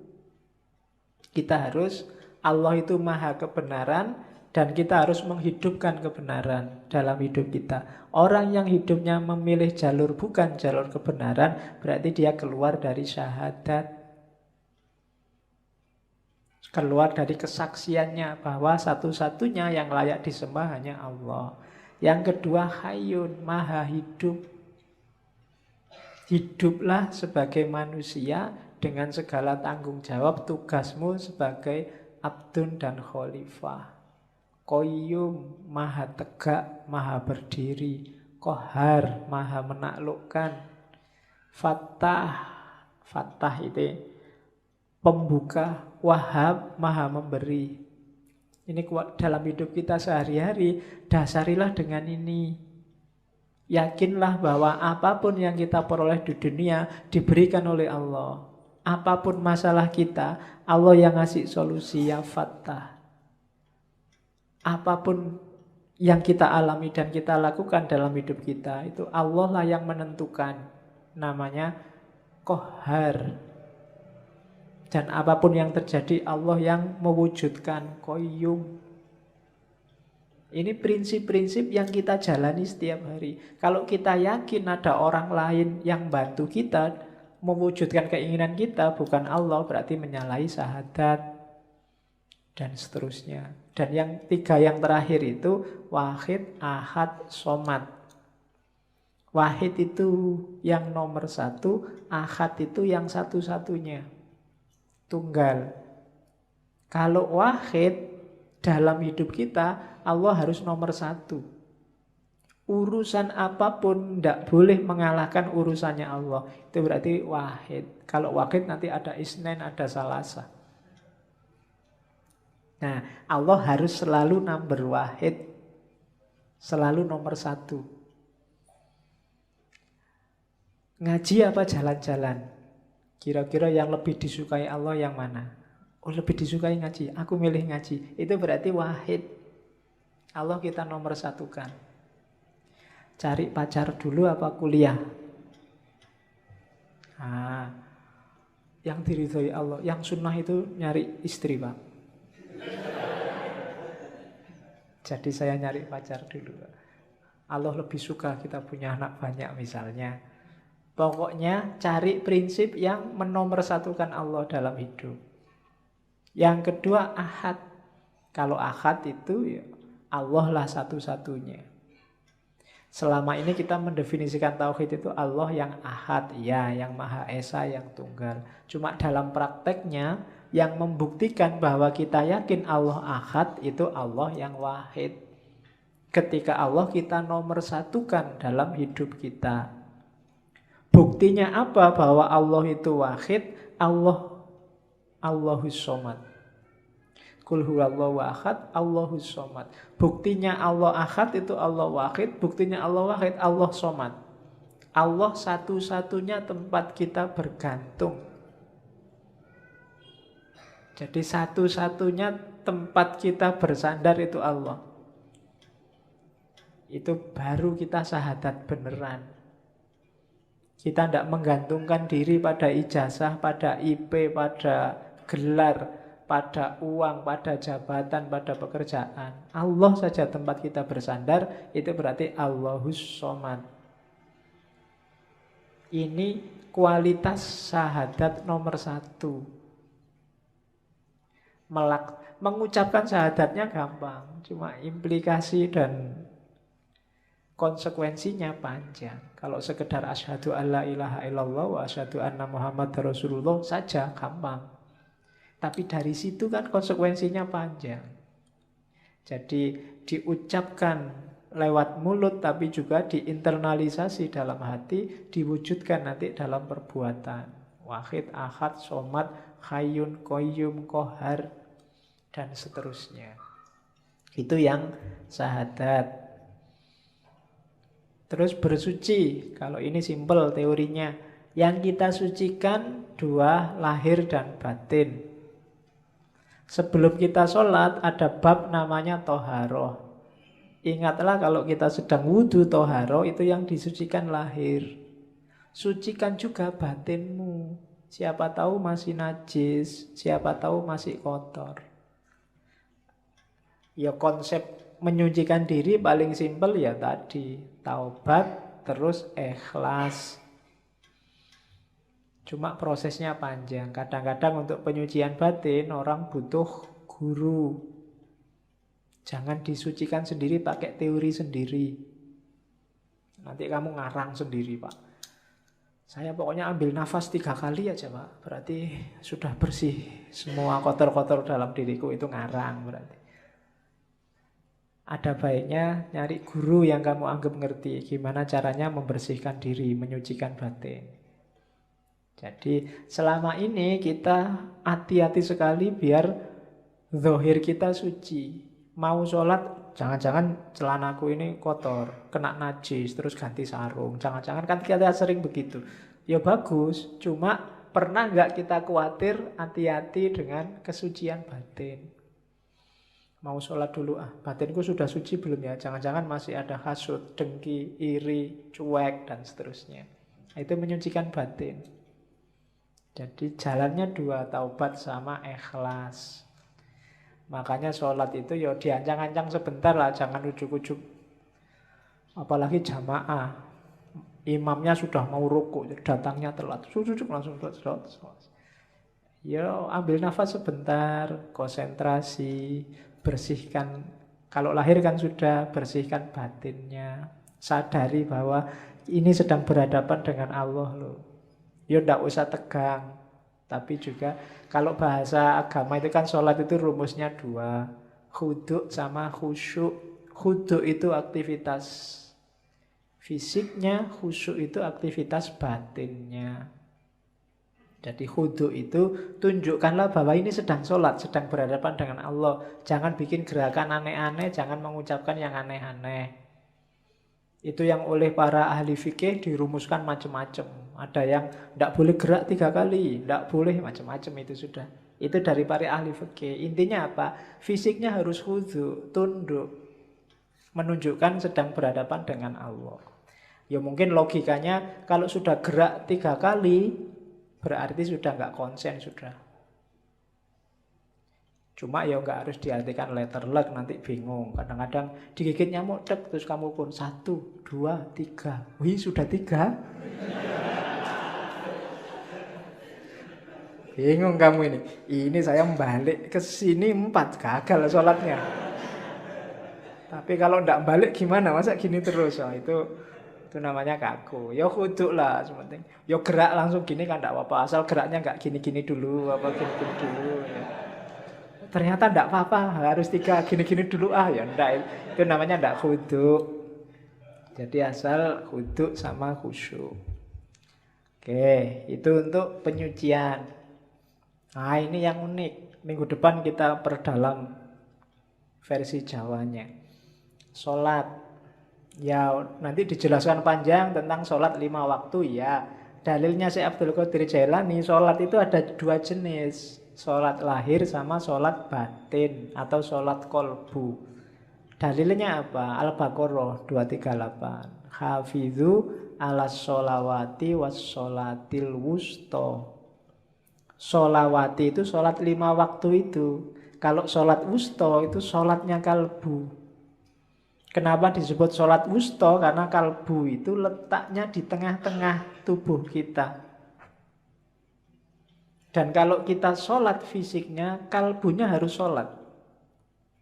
Karena ada hadisnya Nabi itu, la sholata illa bihuduril kolbi. Ya, meskipun dalam prakteknya susah, kita kadang sholat itu pikirannya melayang kemana, kolbunya juga ikut kemana. Nah, padahal nilainya sholat ketika kolbunya hadir. Dan sholat itu kan berhadapan sama Allah, namanya munajat. Munajat itu bahasa gaulnya curhat. Ketemu, curhat, ngobrol sama Allah. Dan pasti tidak lewat mulut. Curhat kita sama Allah itu pakai hati. Makanya ada wassolatul wusto. dan ada sholat kolbu. Nah, dirumuskan oleh Syekh Abdul Qadir Jailani, kalau sholat wajib yang lahir itu cuma 5. Sholat kolbu inilah yang anytime, yang harus kita bawa tidak hanya waktu sholat, tapi di luar sholat. Kolbu kita yang tadi waktu sholat hadir juga harus sholat di luar waktu sholat. Sholatnya apa sih kolbu kita itu? Ini loh. Jadi sholat kolbu itu tidak ada waktunya, terus-terusan. Ini yang sholat tanha anil fasya' wal mungkar, itu sholat kalbu. Biar sholatnya tidak fisik saja, dilakukan terus-terusan. Yo, simbolisnya masjidnya itu hati. Harus berjamaah. Berjamaah itu apa? Seluruh anggota tubuh, seluruh batin harus ikut. Kemudian imamnya apa? Ketundukan pada Allah. Kiblatnya apa? Ya Allah yang ada di mana-mana. Jadi kalau sholat wajib yang 5 waktu, simbolisnya sama semua ngadep kiblat. Tapi sholat kolbu ini karena di mana-mana ada Allah, ya segala aktivitas kita, saya ngaji ngadep ke timur, kamu ngadep ke barat, ada yang ngadep ke utara, ada yang ngadep ke selatan. Kalau ini dalam rangka tunduk pada perintahnya Allah, itulah sholat kolbu. Wajahnya Allah ada di mana-mana. Jadi hidup yang selalu mempertimbangkan apa keinginannya Allah, apa yang dimaui Allah. Itulah sholat kolbu. Prinsipnya apa? Katanya Syekh Abdul Qadir Jailani, iyyaka na'budu wa iyyaka nasta'in. Sehari-hari hidup kita bawalah iyyaka na'budu wa iyyaka nasta'in. Hanya padamu ya Allah aku tunduk, aku menyembah, dan hanya padamu aku minta tolong. Jadi meskipun keluar dari masjid, sudah selesai sholat wajibnya, kolbunya harus tetap sholat. Tetap iyyaka na'budu wa iyyaka nasta'in.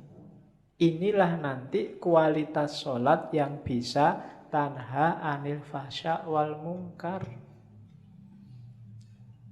Jadi kalau kalian heran, Pak, ini ada orang sholat wajibnya rajin, tiap hari ke masjid, 5 waktu nggak pernah telat, tapi kok masih mau korupsi ya? Masih mau menyakiti orang lain ya? Kata-katanya masih menyakiti hati orang lain.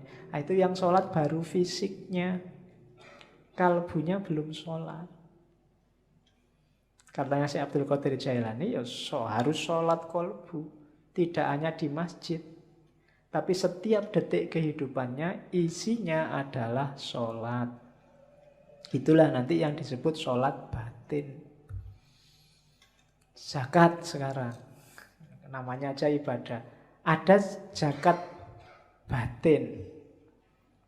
Zakat batin itu yang jelas menyucikan harta dan diri.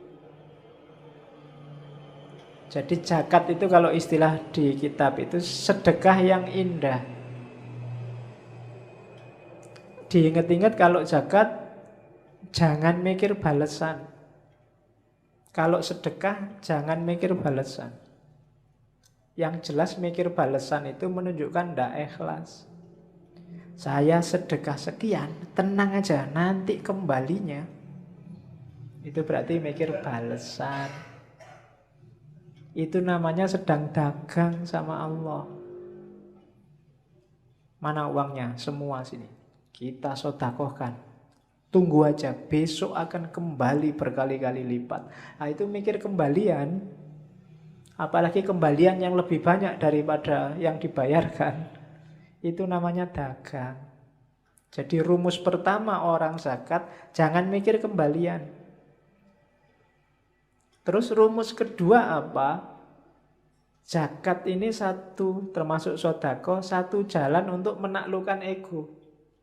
Orang itu biasanya sama miliknya itu melekat. Duekku, milikku. Jangan sentuh milikku, hati-hati tak sikat kamu. Nah, itu kan orang biasanya gitu egoisnya. Motorku, Habis dipinjam temenmu terus enak aja minjem, bannya gembos, bensin nggak diganti. Itu kan ciri manusia kan gitu. Melekat sama kepemilikannya. Perintah zakat, perintah sedekah itu latihan membunuh egomu. Yang tadi melekat sama dunia itu loh. Latihan dipisah. Itu antara lain lewat zakat. Dan jangan dikira kamu zakat, kamu sedekah itu nolong orang. Berapa kekuatanmu untuk bisa nolong orang? Kalau Allah mau, orang itu bisa dibikin kaya semua. Enggak. Kalau Allah mau nolong, dan Allah pasti bisa nolong, orang miskin sudah ditolong semua. Itu urusannya bukan kamu yang nolong. Itu ujian dari Allah. Melatih egomu menunjukkan keikhlasanmu. Jangan dikira, wah setelah dia miskin, sekarang tak tolong, baru dia kaya. Enggak, bukan kamu yang bikin dia kaya. Jadi kalau Allah mau, semua kebutuhan orang fakir miskin akan terpenuhi. Maka kalau berzakat, jangan niat bantu. Jangan salah, kamu membantu orang karena kasihan, itu juga termasuk ada kesombongan di situ. Emangnya Allah tidak bisa nolong dia? Pasti bisa. Maka kalau kamu zakat, niatilah lillahi ta'ala. Karena Allah merintah saya zakat. Kenapa? Aku itu cuma hambanya Allah kok. Kalau aku punya sesuatu, itu berarti titipan dari majikanku. Siapa? Allah. Hamba itu kan tidak punya apa-apa. Dia miliknya majikannya. Maka semua yang dimiliki hamba itu hakikatnya titipan dari Allah. Tidak layak kita merasa itu hak milik. Dan seorang mukmin sejati tidak pernah mikir selain Allah. Maka apapun yang terjadi dengan dunianya, termasuk berkurangnya hartanya, bagi dia sama sekali nggak masalah. Tidak menggelisahkan. Meskipun bolak-balik di rumahnya ada orang minta-minta, semuanya dikasih seikhlasnya dia. Kan kita sering kan ada orang minta, orang ngemis lah, ada orang di rumah, orang ngamen lah, yang sering bikin kita sebel itu kan. Dari pesantren mana datang, kita wawancarai sampai setengah jam, ngasihnya cuma 5.000. Ini pesantren mana, buktinya mana, suratnya dari Pak RT mana suratnya itu. Nanti akhirnya, wah saya tidak percaya nih mas, ini untuk ongkos saja 2.000. Sering kan kita gitu, pelitnya kita. Oke, ya seandainya ditipu emangnya urusan kita. Kasih aja kalau ada loh ya, kecuali kalau sama-sama tidak punyanya. Mohon maaf ya mas, bukannya nggak mau ngasih, saya juga tidak punya. Tidak apa-apa. Nanti yang ngasih malah yang nyari sumbangan. Kalau gitu tak sangoni mas itu. Oke. Nah itu mental dermawan. Puasa. Kalau puasa sama. Puasa lahir, puasa batin. Puasa batin itu kemampuan kita mengendalikan sendiri full time. Kalau puasa lahir kan yang wajib 1 bulan Ramadan.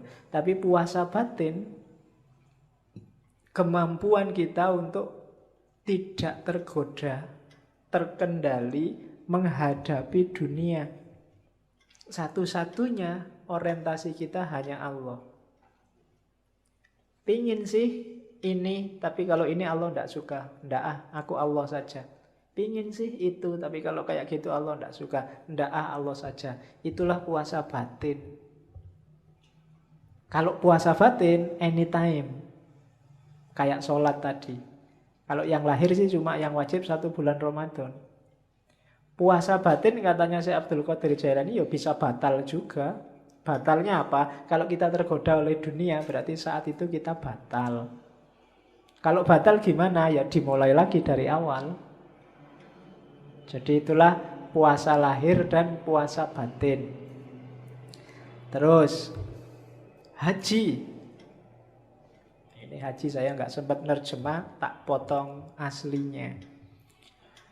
Kalau haji syariat kita sudah tahu ada manasiknya. Kalau haji hakikat gimana? Fazadahu wa rokhilatahu awalan al-mailu ila sohibit talqin wa akhadahu minhu. Ini maksudnya apa? Untuk haji rohani, haji itu kan perjalanan suci. Perjalanan suci kalau rohani namanya suluk. Adanya di mana? Tasawuf. Jadi haji rohani itu ya para sufi yang melakukan riyadhah. Yang pertama apa? Carilah guru yang ngerti untuk belajar. Setelah itu apa? Summa mulazamata dzikri bil lisan. Setelah itu amalkan dengan lesanmu. Setelah itu wa mulahadzatu maknahu. Perhatikan maknanya hatta tahsila hayatal qalbi lahu. Zikir dengan lesan, perhatikan maknanya, karena zikir ini bisa menghidupkan kolbu. Kalau kolbu sudah hidup dengan zikir lesan, summa yastahilu bi dzikril batin. Batinmu akan zikir juga. Hatta yusaffihi mulazamata asma'is sifat.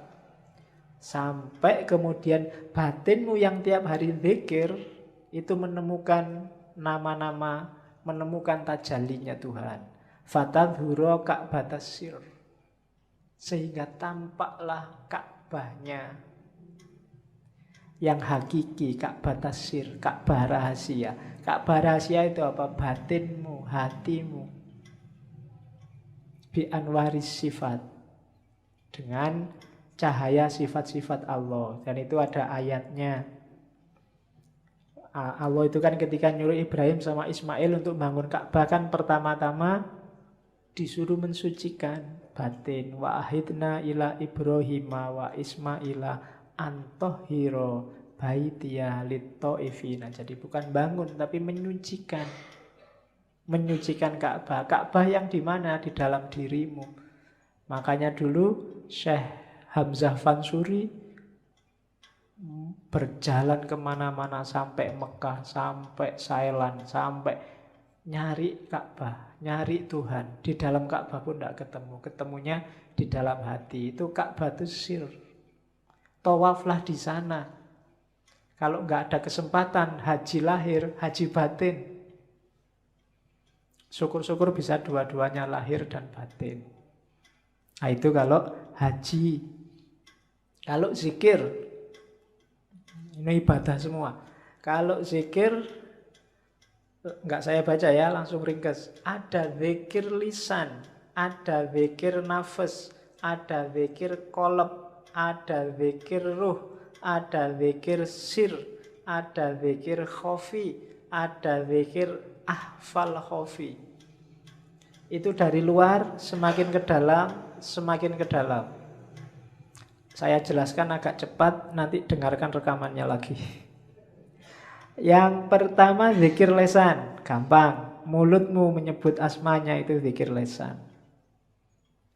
Tujuannya apa zikir lesan? Mengingatkan hati. Yudzakirul qalb, biar gak lupa sama Allah, dibantu oleh lesannya. Karena hati ini sering bolak-balik. Kalau kualitasnya sudah bagus, zikir nafas. Zikir nafas itu zikrun ghairu mafsmu. Kalau hatimu bilang Allah, kamu bisa merasakan. Mulutnya diem. Tapi di sini Allah, Allah itu zikir nafas. Orang bilang suara hati. Kayak ada film yang bisa mendengarkan hatinya orang ngomong. Kata hatimu apa? Wah kedengeran. Itu nafas. Jadi zikir nafas itu ya sama sebenarnya kayak mulut tapi yang membunyikan sini. Kayak perasaanmu ngomong Allah, Allah itu zikir nafas. Naik level lebih dalam zikir qalb. Zikir qalb itu tidak lagi cuma ngomong Allah, Allah. Tapi hatinya mulai mengamati hakikat Allah. Kebesarannya sama keindahannya.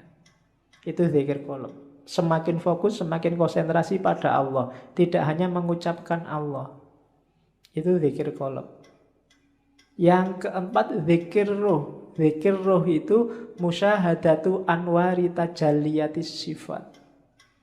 Zikir ruh itu ketika orang melihat apapun Yang terlihat hanya Allah. Itu rohmu berarti zikir terus. Kamu lihat pohon, Allah yang terlihat. Lihat makhluknya apapun, Allah yang terlihat. Itu zikir roh. Berarti kemana-mana rohmu berzikir. Karena selalu di mana-mana kamu lihat Allah. Kamu selalu ingat Allah. Itu namanya zikir roh. Semakin dalam ada zikrus sir. Itu semakin, kalau tadi apa-apa yang dilihat hanya Allah, kalau ini sudah fokus ke Allah saja, akhirnya memahami rahasia di balik apa-apa tadi. Tidak lagi fokus di apa-apanya. Tidak lagi fokus di tumbuhannya, di hewannya, di manusianya. Tapi rahasia di balik ciptaan itu, di situ ada Allah. Itu namanya zikir sir. Sudah mulai fokus ke Allah saja. Semakin dalam namanya zikir khafi. Kalau zikir khafi ini bukan lagi tajallinya Allah yang jadi fokus. Kalau tadi kan yang roh itu yang dilihat tajallinya Allah, terus masuk ke sir, rahasia dari tajallinya Allah itu yang difokusi. Kalau sudah khafi, Allah saja. Hakikatnya itu Allah itu apa? Makanya ada istilah fi maq'adi sidqin. Tempat duduk yang benar. Maksudnya posisi dan hakikat Allah itu apa? Itu zikrul khafi. Sudah tidak ada apa-apa lagi yang dipahami, difokusi, cuma hakikat Allah. Baru yang terakhir, zikru ahfal khafi. Khafi itu samar. Samar yang paling samar. Samar yang paling samar itu fana. Bahkan dirinya sendiri nggak ada, yang ada hanya Allah. Itu zikir ahfal khafi. Dan 7 level zikir ini sifatnya hierarkis. Semakin naik kelas, semakin naik kelas. Diteorikan nggak ada gunanya, praktekkanlah. Ya, batinmu, hidupmu, sampai dirimu sendiri lenyap, yang ada hanya Allah. Berarti sampai ke level fana. Namanya zikru ahfal khafi. Terus bagian akhir dari kitab itu Syekh Abdul Qadir Jailani mengingatkan, hati-hati ya, kalau kita sudah jadi orang baik, sering-sering ada penyusup. Penyusupnya itu apa? Sifat-sifat buruk yang kita tidak sadar. Orang baik yang tersusupi sifat buruk, ya karakternya berarti dia sekarang jadi orang buruk. Dan itu katanya Syekh Abdul Qadir Jailani, contoh hadisnya banyak. Misalnya, marah itu merusak keimanan sebagaimana cuka merusak madu. Al-ghadabu yufsidul iman kama yufsidul khallu pada madu. Jadi hati-hati ya orang beriman, ojo nesunan, ojo ngamuan. Kalau kamu ngamuan, imanmu rusak. Jangan beragama dengan marah. Marahmu itu merusak imanmu sebagaimana cuka merusak madu. Ini hadis populer sebenarnya. Cuma kita jarang merenung, jarang tafakur. Jangan-jangan kita golongan orang beragama yang ngamuan. Begitu kamu ngamuan, ya berarti imanmu rusak. Kayak madu yang dirusak oleh cuka. Ada lagi contohnya. Al-hasadu yakulul hasanat kama takulun narol khatobah. Ini hafalan zaman sanawiyah dulu. Hasad itu membakar kebaikan sebagaimana api membakar kayu. Hasad itu senang lihat orang lain sumpek dan sumpek lihat orang lain senang. Itu namanya hasad. Kalau kamu hasad, kebaikanmu habis terbakar. Ada lagi, ghibah. Ini yang mungkin kamu jarang dengar ya. Al-ghibatu asyaddu minas zina. Ghibah itu ngomong orang lain, menggunjing yang tiap hari kita lakukan lewat Facebook, WA. Itu asyaddu minas zina. Lebih buruk daripada zina. Dahsyat ya. Tapi jangan dibalik ya. Daripada kita ghibah, zina aja lah. Iya, mikirmu mesti gitu. Ya, hati-hati jangan ghibah. Ini kalau di Sirul Asror nanti di bawah ada. Kalau pingin ngejar sanatnya ada rangkaian sanatnya. Ada lagi, al-fitnatu na'imatun. Fitnah itu sesuatu yang tertidur. Dan Allah melaknat siapapun yang membangunkannya. Siapa yang suka fitnah, bikin berita hoax, Allah akan melaknatnya. Orang bakhil itu tidak akan masuk surga, meskipun dia abid atau zahid. Ada lagi, riya itu syirik khafi, syirik yang tersamar.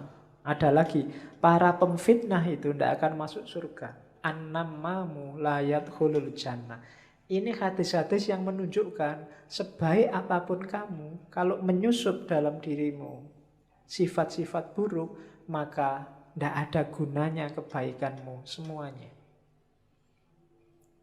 Ibadahmu, kesolehanmu, segalanya akan rusak kalau dia masuk sifat-sifat buruk. Namanya orang-orang yang mufsidin, rusak dan merusak. Maka hati-hati dengan moralmu, mentalmu. Oke, ini kalimat penutup. Kalau di Sirrul Asror, yang bagi ayyakuna lisaliki fatonan basiron nadhiron ila khawatimil umur. Seyogyanya, karena kita di Jogja, nah, ya kan yang bagi kan sejogjanya, masuk sesolonya kan enggak. Oke, sejogjanya seorang salik itu harus fatonah, pinter, cerdas, basiron, mampu membaca realitas rohani, itu basiroh. Nadhiron, mampu melihat realitas materi. Ila khawatimil umur, hingga ke hakikat segala sesuatu. Jangan tertipu seorang salik. Wa yatafakkaru fi idbariha, dan berpikir, bertafakur, mencari hikmah terhadap peristiwa yang sudah terjadi. Walayah tarro bidzohiril akhwal, dan tidak tertipu dengan zohirnya sesuatu, zohirnya satu kondisi. Jangan ketipu dengan lahirnya. Faqodittafaqo ahlat tasawufi, dan sudah bersepakat, sungguh telah sepakat para ahli tasawuf, annasalika ilal ahwal yahfalu an mukhawwiliha, bahwa seorang salik yang hanya ambisi mengejar ahwal, biar dapat karomah, biar naik derajatnya, biasanya melupakan orang yang memberikan ahwal, yaitu Allah. Itu salah satu ketertipuannya. Kayak seperti firman Allah, fala ya'manu makrallahi illal qaumul khasirun, dan tidak akan merasa aman dari tipu daya Allah kecuali orang yang rugi. Jangan merasa sudah benar, sudah selamat, sudah pas, karena kalau kita merasa itu kita akan rugi. Sebagaimana dalam hadis qudsi selanjutnya, peringatannya Allah pada Nabi Muhammad, ya Muhammad, basyiril mudhnibina bi anni wafurun wa anziris shadiqina bi anni ghayurun. Wahai Muhammad, gembirakanlah orang-orang yang berdosa, karena aku ini maha pengampun. Dan peringatkan orang-orang yang benar, para shadiqin, bi anni ghayurun, karena aku ini maha mengubah. Jangan gembira dulu orang-orang yang hari ini merasa benar, karena Allah maha mengubah. Satu peristiwa kecil bisa mengubah orang-orang sodik jadi orang-orang terlaknat. Dan mudhnibin, jangan putus asa, karena Allah maha pengampun. Asal bertobat dan menyesal, insya Allah akan mengampuni. Jadi ya Muhammad, basyiril mudhnibina bi anni wafurun wa anziris shadiqina bi anni ghayurun. Alhamdulillahirabbil alamin. Ya, kita sudah selesaikan sebagian dari Sirrul Asror. Minggu depan kita fokus tentang sholat dari wali Jawa. Syekh Siti Jenar. Kurang lebihnya mohon maaf. Wallahul muwaffiq, wallahu a'lam bissawab. Wassalamualaikum warahmatullahi wabarakatuh.